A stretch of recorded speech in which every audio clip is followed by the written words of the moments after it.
दोस्तों, जो मीडिया में खबर आ रही है उसके हवाले आपको बताते चले कि आज यानी आज के दिन की मैं बात करूं तो आज है आपका शनिवार का दिन और आज जो दिनांक है वह है आपका 16 मार्च है। और आज के दिन प्रबल संभावना है कि जो लोकसभा का चुनाव होने वाला है सन 2024 का, उसके इलेक्शन का डेट जो है डिसाइड हो सकता है। यहाँ पर चर्चा करने की ये बात है दोस्तों कि आप सभी को पता है कि चुनाव अगर घोषित हो जाएगा, डेट घोषित हो जाएगा, उसके बाद से ही आचार संहिता जो है वो लग जाएगी। आचार संहिता जब लग जाएगी तो जो उम्मीदें हैं पेंशनर्स की, जो आशाएं हैं पेंशनर्स की, वह तब तक के लिए टल सकती हैं जब तक के लिए चुनाव कंप्लीट ना हो जाए। या फिर एक ऐसा भी हो सकता है कि इसको ईपीएफओ के ज़रिए या किसी संस्था के ज़रिए इसको एप्लीकेबल भी किया जा सकता है, जो मांगे हैं ईपीएस 95 पेंशनर्स की। यह दो प्रबल संभावनाएं हैं। यानी पहले तो आचार संहिता अगर लग गया तो सरकार के ज़रिए किसी प्रकार का कोई नया स्कीम या नया कोई कोई चीज़ जो है उसको ऐलान नहीं किया जा सकता है सरकार के माध्यम से। आचार संहिता लगने के बाद ये सरकार के माध्यम से कम्प्लीटली ब्लॉक हो जाएगा। मतलब सरकार किसी भी नए चीज़ का स्टार्ट नहीं कर सकती है, सिर्फ जो पुराना चला आ रहा है उसको उसके लिए ही फंड दे सकती है या उसमें ही कुछ चेंजेस कर सकती है, पहली बात।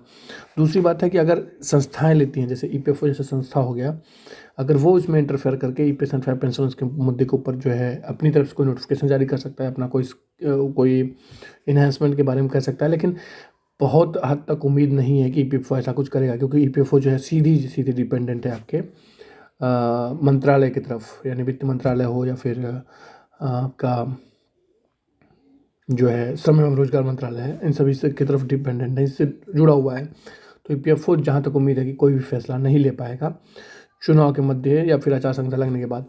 यानी जो भी प्रबल संभावनाएं थी ईपीएस एंड 5 पेंशन की वृद्धि के लिए, वह आपके चुनाव के पहले ही ठीक है। अगर सरकार कोई इंटरफेयर करता है, कोई मुद्दे के ऊपर ध्यान देता है, तो निश्चित तौर पे बहुत बड़ा इसका इम्पैक्ट पड़ता है। लेकिन जहाँ तक ऐसी संभावनाएं समझ में आ रही है कि आज अगर चुनाव का डेट तैयार हो गया, डेट डिसाइड हो गया और चुनाव का डेट का ऐलान हो गया, उसके बाद जो है कोई प्रकार का कोई फैसला। तो महत्वपूर्ण बात यह है दोस्तों कि जो सरकार थी, जो सिस्टम था जिसका काफ़ी आप कह सकते हो कि काफ़ी अधिक जो है एश्योरेंस था, काफ़ी अधिक जो उनकी बातें थी कि चुनाव से पहले ये मुद्दा सॉल्व हो जाएगा। अब देखना ये है कि चुनाव की तारीख जो है आज ऐलान हो जाएगी। क्या सरकार सिस्टम इसके ऊपर कोई कार्रवाई कर पाती है या फिर इसको चुनाव के बाद ही ईपीएस 95 पेंशनर्स का मैटर सॉल्व होगा? आपको क्या लगता है? आप अपने राय ज़रूर जो है कमेंट में लिखिएगा। अगर आपको लगता है कि अब ये संभावनाएं प्रबल हैं कि चुनाव शुरू होने से पहले आपके ईपीएस 95 पेंशनर्स में वृद्धि हो जाएगी, तो आप कमेंट में ज़रूर लिखिएगा। और आपको नहीं लगता है वो भी लिखिएगा। इसको ज़्यादा से ज़्यादा लोगों तक शेयर करिएगा। यह एक महत्वपूर्ण विश्लेषण था कि क्या चुनाव से पहले जो है ईपीएस 95 पेंशन में वृद्धि हो पाएगी या नहीं हो पाएगी। यह एक महत्वपूर्ण विषय था। जो भी बात मैंने यहाँ पर कही हुई है वो लॉजिकल बात है। आप खुद सोच के देखिए कि इसमें जो मैं कह रहा हूँ वो कहीं से भी गलत नहीं समझ में आएगा, क्योंकि ये पूरी बात जो है लॉजिकल है।